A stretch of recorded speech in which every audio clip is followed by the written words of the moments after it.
네, 오늘은 창세기 70번째 시간입니다. 창세기 21장 23절에서 34절, 오늘 창세기 21장이 끝납니다. 오늘 제목은요, 작은 숲이라는 제목입니다. 우리가 지난주에 아브라함이 하갈과 이스마엘을 집에서 쫓아냈죠. 그들을 떠나보냈습니다. 그리고 나서 얼마 후에 그랄 왕 아비멜렉하고 거기에 군대대장 피콜이라는 그 사람이 찾아와서 아브라함에게 언약을 맺자는 거예요. 언약을 맺자. 이유는 아브라함에게 하나님께서 함께 하심을 그들이 본 거죠. 그래서 아브라함에게 조약을 맺자고 찾아온 겁니다. 자, 말씀 보겠습니다. 창세기 21장 23절입니다. 그러므로 이제 너는 나에게나 내 아들에게나 내 아들에게 거짓되이 대하지 않겠다고 여기에서 하나님을 두고 나에게 맹세하라. 오직 내가 너에게 베푼 친절에 따라 너도 나와 내가 체류한 그 지역에서 그렇게 행할지니라. 아비멜렉이 지금 아브라함에게 얘기하고 있는 거예요. 나도 너에게 친절을 베풀었지 않았느냐. 그렇기 때문에 너의 후손들도 계속적으로 우리 후손들에게 잘 친절을 베풀 것을 서로 약속하자. 그래서 우리가 계약을 맺자. 서로 언약을 맺자. 이렇게 한 겁니다. 자, 그러면 여기서 지금 파란색 표시로도 되어 있지만 내가 너에게 베푼 친절에 따라라고 했는데 언제 아비멜렉이 아브라함에게 친절을 베풀었습니까? 이미 아비멜렉이 아브라함에게 어느 곳에서 내 지역에 살든 네가 좋은 곳으로 살아라 이렇게 얘기한 적이 있었어요. 창세기 20장 15절로 넘어가겠습니다. 자, 뒤로 가서 창세기 20장 15절에 그런 다음에 아비멜렉이 말하기를 보라 내 지역이 내 앞에 있도다 너를 기쁘게 하는 곳에 거하라 하였더라. 아비멜렉이 아브라함에게 비록 그가 아브라함에게 속았지만 사라의 문제로 인해서 속았지만 자 그에게 보상하고 내 지역에서 내가 원하는 곳에 그렇게 살아라 이렇게 해서 친절을 베풀었던 것이죠. 자 이제 아비멜렉하고 그 피콜이라는 그 군대 대장은 아브라함을 적으로 뒀다가는 안 되겠는 거예요. 왜냐하면 아브라함이 하나님의 축복을 받아가지고 너무너무 잘 되고 있는 거예요. 막 급성장을 하는 겁니다. 그렇기 때문에 아브라함하고 동맹을 맺자 이렇게 오니까 아브라함도 생각해 봤을 때 굳이 이 아비멜렉하고 적대적으로 지낼 필요가 없는 거예요. 그리고 자기도 이미 동맹이 있었어요. 동맹에다가 아비멜렉까지 또 동맹이 되면 더 큰 힘을 발휘할 수 있겠다 이렇게 생각했거든요. 그러면 기존에 아브라함하고의 동맹을 맺은 그런 족속은 어떤 사람들이었느냐? 창세기 14장으로 한번 가보시면요. 창세기 14장 13절에 여기 아브라함하고의 동맹을 맺은 그러한 사람들의 이름이 나와요. 그런데 탈출한 한 사람이 와서 히브리인 아브라함에게 알렸더라. 이는 그가 에스겔의 형제이자 아넬의 형제인 아모리족 마므리의 평야 가운데 거하였기 때문이라. 그리고 이들은 아브라함과 동맹을 맺은 자였더라. 자, 지금 롯을 구하러 이제 가기 전에 바로 이 동맹에 속해 있는 한 하인이 종이 와서 일러준 거죠.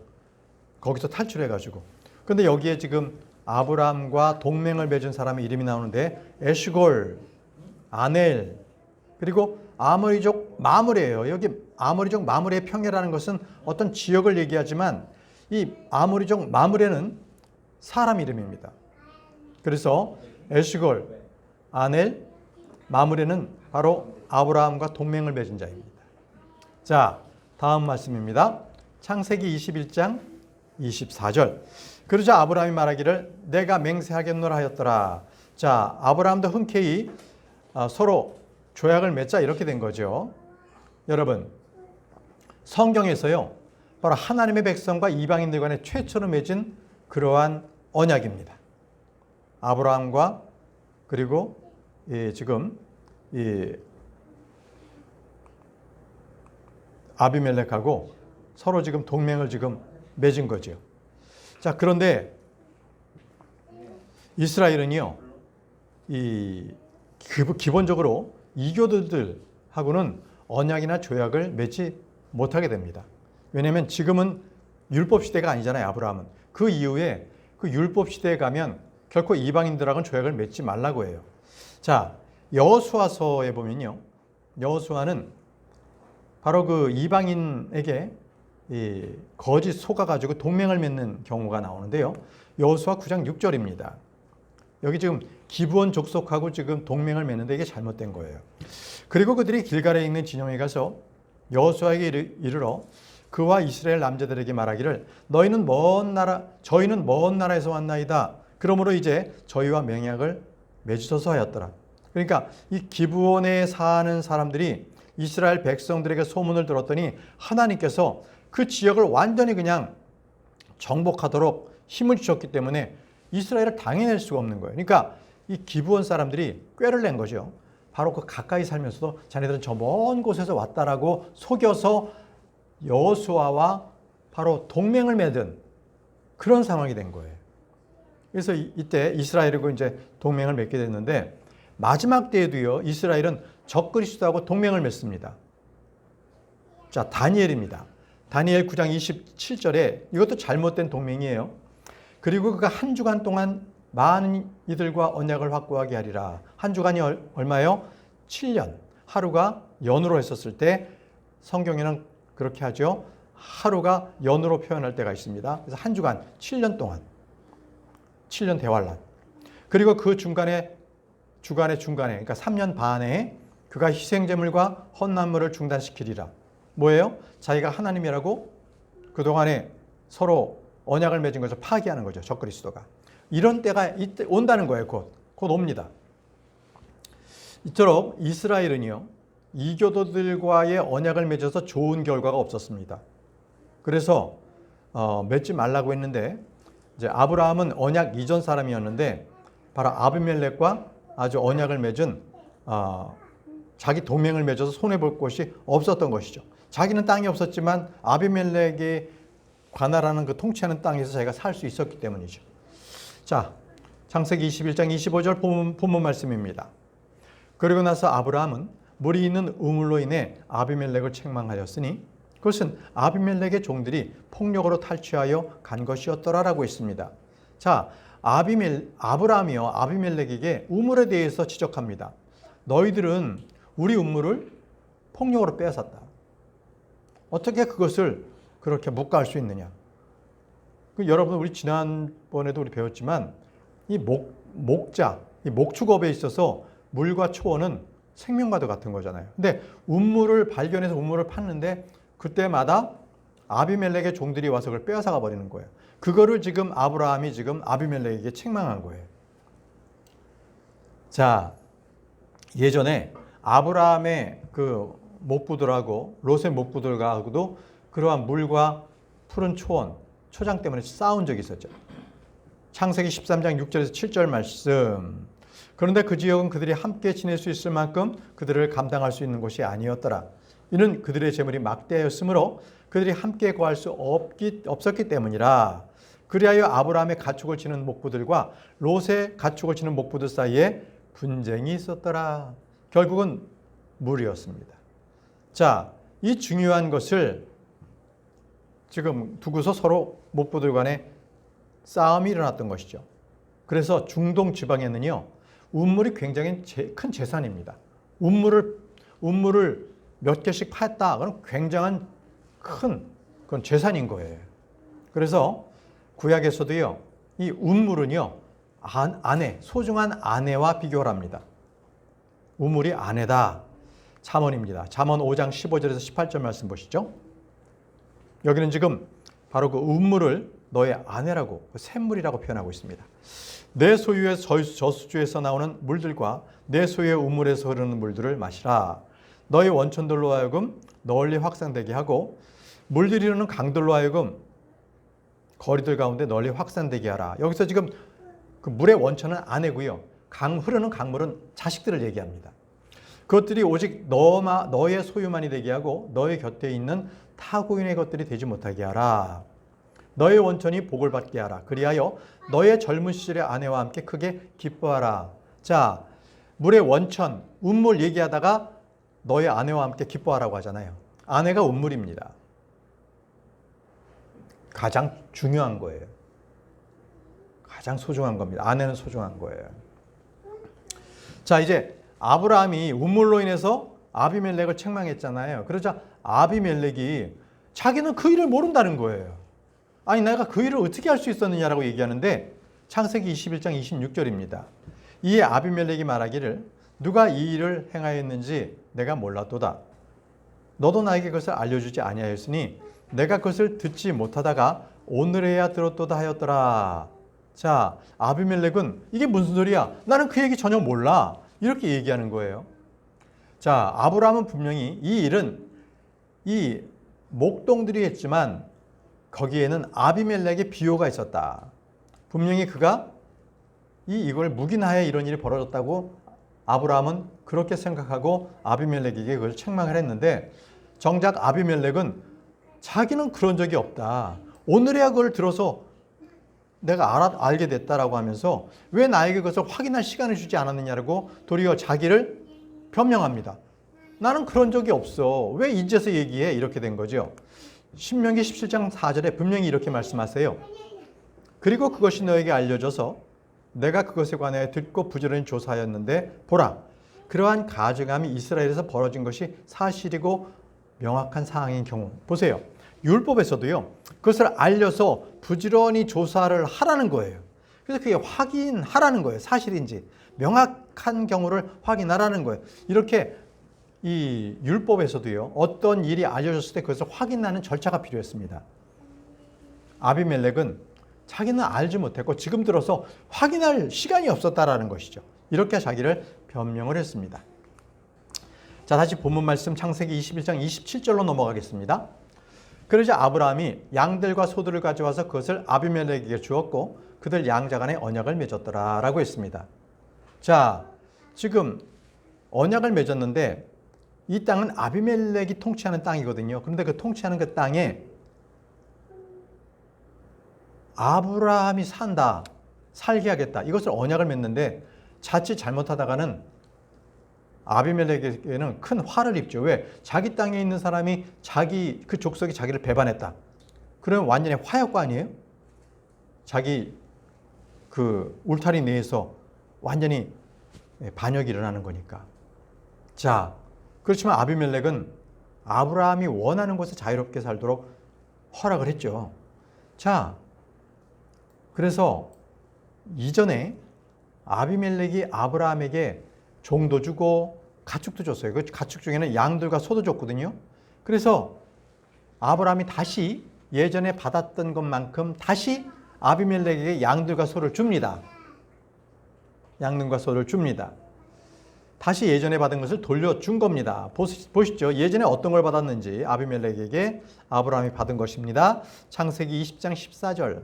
그러자 아비멜렉이 양들과 소들과 남성들과 여종들을 취하여 그것들을 아브라함에게 주었으며 그의 아내 사라를 돌려주었더라 라고 했습니다. 자, 아비멜렉이 아브라함에게 양들과 소를 주었었어요. 그러자 이번에는 언약을 맺을 때 아브라함이 다시 아비멜렉에게 양들과 소들을 돌려줬습니다.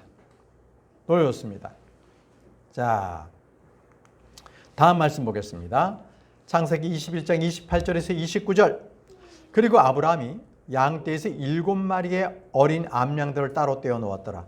이에 아비멜렉이 아브라함에 말하기를 내가 그것들끼리 따로 떼어 놓은 이 7마리의 어린 암양들은 무엇을 의미하느냐 하였더라. 자, 아니 양과 여기 보게 되면 양과 소들을 줬잖아요. 근데 그것도 모자라서 7마리의 어린 암양들을 따로 떼어 놓는 거예요. 그러니까 아비멜렉이 이게 뭐지? 이러면서 묻는 이건 뭐냐? 이거 도대체 이건 뭐 할 때 쓰는 거야? 이렇게 된 거죠. 그러니까 아브라함은요, 아비멜렉에게 이거는 증거가 되기 위해서 따로 떼어놨다는 겁니다. 바로 내가 이 우물을 내 소유라는 것을 확인하기 위해서 너에게 7마리의 어린 암양을 너에게 준다라고 얘기를 하는 겁니다. 이것은 언약의 증표로 그렇게 쓴 겁니다. 물론 이것은 성경에 나오지 않아요. 그러나 그 당시에 뭐 언약의 증거로서는 서로 어떤 칼로 살을 베서 피를 서로 이렇게 보여준다든지 아니면 뭐 서로 간에 어떤 뭐 선물이나 반지나 뭔가 줘서 서로의 언약을 맺을 수도 있죠. 아니면은 뭐 서로 그 친족 관계가 되는 그런 결혼 행위를 할 수도 있는 거고. 그런데 지금 아브라함은요, 7마리의 암양들을 주면서 이 우물들은 내 것이다라고 그 소유를 증거하는 것입니다. 자, 다음 구절 보겠습니다. 창세기 21장 30절. 그러자 아브라함이 말하기를 이는 그것들이 나에게 내가 이 우물을 팠다는 증거가 되도록 내가 7마리의 어린 암양들을 나의 손에서 취할 것이기 때문이라 하였더라. 자, 이 7마리의 어린 암양을 주는 것은 이 우물들은 내 것이다라는 증거라는 거예요. 바로 평화 조약을 맺을 때에 바로 이 우물은 내 것이 됐고 이제 대신 7마리의 어린 암양은 아비멜렉의 것이다 라면서 바로 서로 소유권을 주장한 것이죠. 자, 이걸 통해서 아브라함의 그 언약을 맺는 그러한 어떤 그 치밀한 것을 볼 수가 있죠. 그냥 말로만 하는 것이 아니라 증거물로 삼았다는 것이죠. 다음 구절 보겠습니다. 창세기 21장 31절. 이러한 이유로 그가 그것을 베르셰바라 불렀으니 거기에서 그들 양자간에 맹세하였기 때문이라. 자, 베르셰바, 그들 양자간에 맹세했다. 이 말의 뜻에 따라서 언약의 우물이라는 뜻이에요. 뭐가? 베르셰바. 베르셰바라는 뜻은요, 언약의 우물이라는 뜻입니다. 자, 그러면 여러분들에게 다시 한번 우리가 한번 정리할 게 있어요. 구약에서는 이렇게 언약을 맺는 게 자유스러웠잖아요. 맹세도 했잖아요. 그런데 신약에서는 결코 누구에게 담보를 갖다가 지지도 말고, 그렇죠? 보증을 서지도 말고 언약도 하지 말라 그랬어요. 언약도 하지 말라. 언약은요, 신약에서는 완전히 금기 사항입니다. 금기 사항. 마태복음 보겠습니다. 마태복음 5장 33절에서 36절입니다. 주께서 말씀하셨어요. 또 한편 너희가 옛 시대의 사람들에 의해 언급되어 온 것을 들어왔나니 너는 스스로 거짓 맹세하지 말고 오직 너의 맹세를 주께 수행할지니라 한 것이라. 그러나 나는 너희에게 말하노니 전혀 맹세하지 말라. 맹세를 하지 말라는 거예요. 이제부터 어떻게 맹세하지 말라는지 좀 볼게요. 하늘을 두고도 하지 말아요. 하늘을 두고 하지 말라. 이는 그것이 하나님의 보좌이기 때문이지. 전혀 맹세하지 말는데 먼저 하늘을 두고 하지 마라. 두 번째, 땅을 두고도 하지 마라. 이는 그것이 그분의 발등상이기 때문이요. 그 다음에는 예루살렘을 두고도 하지 말라. 바로 그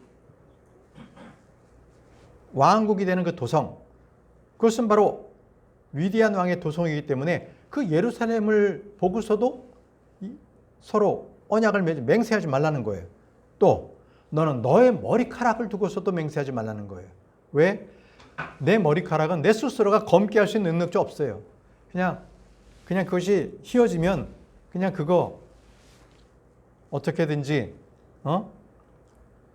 그거를 검게 만들려고 애를 쓸 뿐이지 결코 우리가 희거나 검게 할 수 있는 능력이 우리는 없기 때문에 그걸 두고서도 맹세하지 말라라는 겁니다.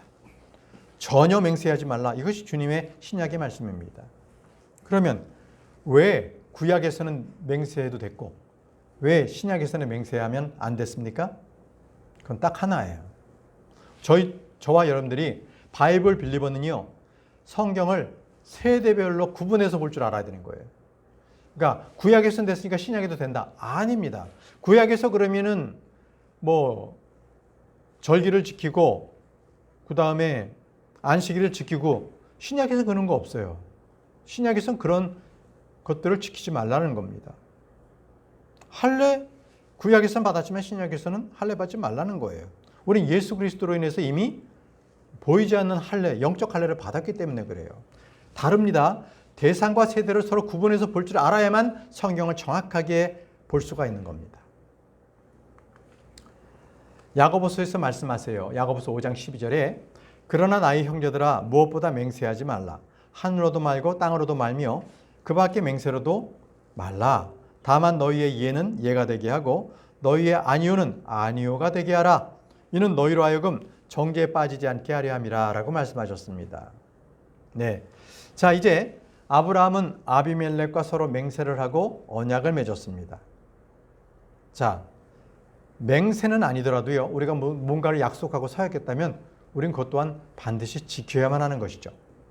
자, 이제 다음 본문 말씀으로 넘어가겠습니다. 창세기 21장 32절입니다. 이와 같이 그들이 베르셰바에서 언약을 맺었더라. 그 다음에 아비멜렉과 그의 군대의 총대장 피콜이 일어났으며 그들이 필리스타인들의 지역으로 되돌아갔더라라고 했습니다.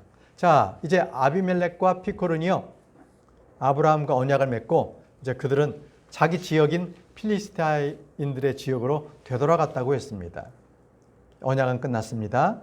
그러자 이러한 아브라함의 한 행동이 있습니다. 잘 보세요. 지금부터 굉장히 중요합니다. 창세기 21장 33절 본문에 이후에 그들이 떠난 뒤에 아브라함이 뭐를 했냐면 그 베르셰바 언약의 우물에서 작은 숲을 심었어요. 굉장히 의미가 있는 겁니다. 작은 숲을 심었고 영원하신 하나님 곧 주의 이름을 거기에서 불렀더라. 자, 아브라함이 작은 숲을 바로 언약을 맺었던 바로 그 자리에서 작은 숲을 심고 거기서 하나님께 예배를 했거든요. 자, 이 작은 숲이라는 것은 아브라함이 하나님께 예배를 드리기 위해서 바로 그 장소에다가 숲을 심었어요. 작은 숲을. 그런데 그 숲은 딱 한 번만이었습니다. 근데 문제는 뭐냐면요. 이게 나중에 도리어 우상이 된 게 문제였어요. 이스라엘 백성들이 이거를 우상을 삼아버린 거예요. 자, 아브라함은요, 가는 곳마다 그는 하나님께 예배를 드리기 위해서 제단을 쌓았어요. 근데 그것은 결코 우상을 위한 게 아니었거든요. 먼저 제단을 쌓은 걸 한번 보시죠. 창세기 12장 28절. 그런 다음에 그는 거기서부터 베델의 동쪽에 있는 산으로 옮겼고 그의 천막을 쳤는데 서쪽에는 베델이 동쪽에는 하이가 있더라. 그리고 거기서 그가 주께 제단을 쌓고 주의 이름을 불렀더라. 주께 제단을 쌓았다는 것은 주님께 예배를 드렸다는 거예요. 그때 방식으로 주님께 동물을 드리고 피를 들리고 번제를 드리고 그렇게 했다는 것이죠. 바로 제단을 쌓았다는 것은 예배를 드렸다는 것입니다. 또 보시죠. 창세기 13장 18절에도 그때 아브라함이 자기 천막을 옮겨 헤브론에 있는 마므레 평야 한가운데로 와서 거하였으니 거기서 주께 제단을 쌓았더라. 새로운 장소에 가면 그는 항상 제단을 쌓았어요. 마찬가지로 여러분들 항상 여러분들은 이사를 만나 한다 그러면 꼭 올바른 교회가 있는 교회, 일반인 지역 먼저 그것을 찾아야 합니다. 멀리 가신다면 그곳에 정말 올바로 성경 말씀대로 가르치는 그러한 킹제임스 성경을 쓰고 있는 그런 독립침례교가 있나? 그리고 목사님에게 물어봐야 되는 거예요. 그 교회, 제가 그 먼 곳으로 이사 가는데 교회 하나 추천해 주세요. 그러면 여러분 바로 그 교회 근처에서 살아야 합니다. 교회 근처에 살아야 되는 거예요. 아브라함은요, 가는 곳마다 바로 그 예배의 장소를 바로 거기에 쌓았던 것입니다. 여기서 중요한 게 있어요. 아브라함은 이 작은 숲을 처음으로 그 언약의 우물 베르샤바에서 시작을 했죠. 근데 그 다음에 끝이었어요. 그것만 한 번만 숲을 세웠어요. 그런데 여러분 보세요. 이스라엘 민족을 끝까지 그들이 우상 숭배하기로 만든 게 뭐였냐면 작은 숲을하고 높은 처소의 산당들이에요. 근데 높은 처소의 산당은 뭐였냐면요. 노아예요. 노아가 산에서 제단을 쌓았어요. 그게 바로 높은 처소가 된 거예요. 저 높은 처소에 항상 우상 숭배 신전을 만들어지게 된 거죠. 여러분, 이걸로 인해서 이스라엘 백성들은요, 끝까지 하나님을 대적합니다. 사실 노아나 아브라함은요, 그런 목적이 아니었거든요. 후대 이스라엘 사람들은요, 노아나 아브라함이 주께 경배하기 위해서 쌓았던 바로 그 제단이나 작은 숲을 자기들은 우상 숭배하기 위해서 그렇게 만들어서 썼다는 것이죠. 그래서 모세는요, 율법에서 작은 숲을 자체를 심지 못하게 만들었어요. 보시죠. 신명기 16장 21절에서 22절. 너는 내가 너에게 만들 주 너의 하나님의 제단 가까이에 어떤 나무들로든 작은 숲을 하나도 너에게 심어두지 말지니라. 너는 어떤 형상도 너를 위하여 세우지 말지니라. 주 너의 하나님께서 그것을 증오하시느니라. 여러분, 여기서 지금 모세는요, 이스라엘 백성에게 제단 가까이에 숲을 만들지 말라는 거예요. 절대 만들지 말라. 왜? 자꾸 우상 숭배에 빠지니까. 아브라함은 그렇지 않았었어요. 항상 우상 숭배와 관련 있는 것. 그것은 이교도들이 항상 하는 행위였습니다. 그들은 신전 옆에 항상 작은 수풀을 만들었어요. 그래서 바알 산당 있잖아요. 바알의 산당에는 항상 그 제단 곁에는 항상 수풀이 있었다는 거예요. 보시죠. 사사기 보시면은요. 거기에 기드온에게 이제 하신 말씀이 있습니다. 주님께서 사사기 6장 25절에 이윽고 그날 밤에 이러한 일이 있었으니 주께서 그에게 이같이 말씀하셨느니라. 너는 너희 아버지의 어린 숫송아지 곧 7년 된 둘째 숫송아지를 취하고 너희 아버지가 소유한 바알의 제단을 무너뜨리며 그것 옆에 있는 작은 수풀을 찍어 쓰러뜨리라. 자, 기드온의 아버지는 우상 숭배자였습니다.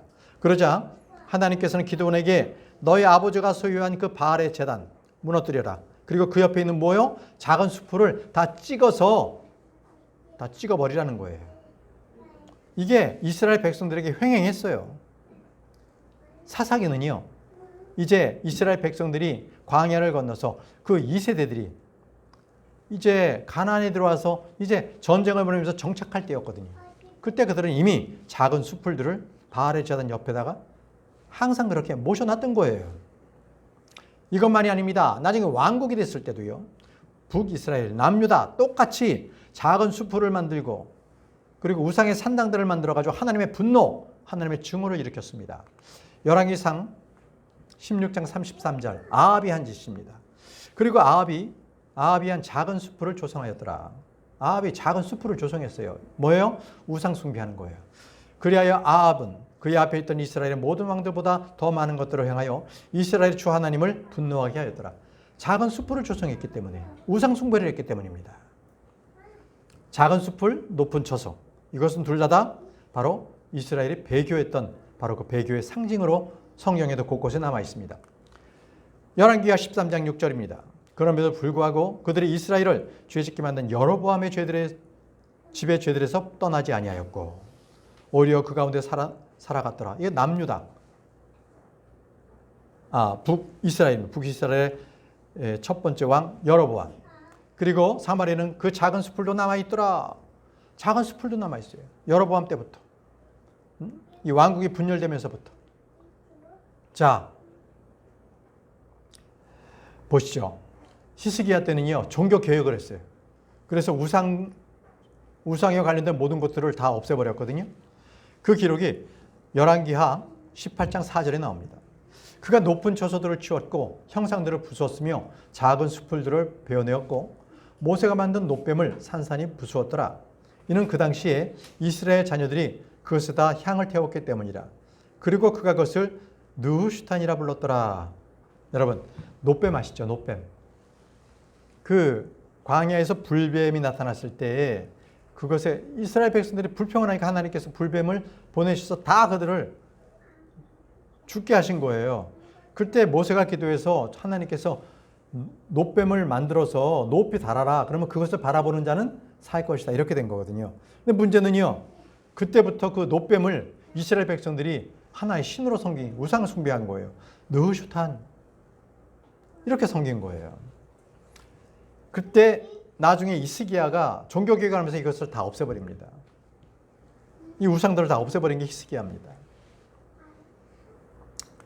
자, 또 요시야 때도요. 이 우상 숭배했던 것들을 다 없애버리는 이 유다의 마지막 때에 가서 이 요시야 왕이 있는데 보시죠. 열왕기하 23장 14절, 19절. 그리고 그가 그 형상들을 산산히 부수었고 그 작은 수풀들을 베어내었으며 그것들이 처소들을 사람들의 뼈로 채웠더라. 자, 형상, 작은 수풀 항상 나옵니다. 그리고 사마리아의 도시들 안에 있던 높은 처소들에 속한 모든 집들도 요시야가 제거했어요. 높은 처소에 있는 그러한 우상 숭배의 장소들을 다 제거했습니다. 이것들은 이스라엘 왕들이 만들어 주께 분노를 일으켰던 것이더라. 그런 요시야가 베델에서 행한 모든 행적들에 따라 그것들에 행하였더라. 이렇게 말씀하셨습니다. 요시야의 종교개혁입니다. 종교개혁. 네 말이죠. 그 부흥기였고 하나님께서 그토록 많은 지혜를 주셨던 솔로몬 왕도 말년에 가서는 우상을 숭배했어요.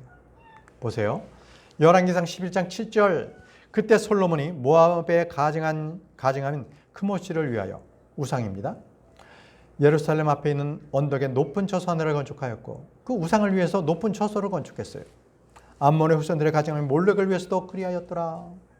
이것이 바로 솔로몬이 높은 처소를 건축한 겁니다. 자, 여러분, 높은 처소와 그리고 작은 숲을. 근데 여러분, 작은 숲이 멀리 있는 게 아니에요. 우리 주변에도 볼 수 있어요. 언제? 크리스마스 때. 성탄절 때 여러분, 전나무들 이렇게 해가지고 집에 뭐 거실에 어디에 세워두죠. 그게 뭐예요? 작은 숲풀입니다. 그게 이 우상들을 섬기는 것이, 그것이 바로 다 지금까지 내려와서 작은 숲풀을 자기 집안에 두고 있는 거예요. 그것이 바로 이교도의 종교에서 나온 겁니다. 근데 이게 12월 25일 그러면 그때는 예수님의 생일도 아니잖아요. 그런데 그때 각 교회마다 트리를 세우고 난리를 하죠. 그거는 우상 숭배를 따라가는 겁니다. 우상 숭배예요. 우상 숭배. 자, 그렇지만 아브라함은 초기에 작은 숲을 세워서 아브라함은 주의 이름을 불렀다네요. 주의 이름을 불렀습니다. 그때만 해도 작은 숲은 이 우상을 섬기는 그러한 도구가 아니었다는 것이죠. 자, 이제 마지막 절입니다. 오늘 마지막 절 창세기 21장 34절입니다. 그리고 나서 아브라함이 필리스타인들의 지역 가운데서 많은 날들을 체류하였더라. 자, 이때 필리스타인들의 지역 가운데서 그는 체류했어요. 여기서 아비멜렉은 필리스타인들이 사는 그 지역의 왕이었습니다. 자, 이 아브라함은 이제 그곳에서 여러 날을 이제 머물렀다고 합니다. 이렇게 해서 지금 창세기 21장이 끝났어요. 오늘까지 해서.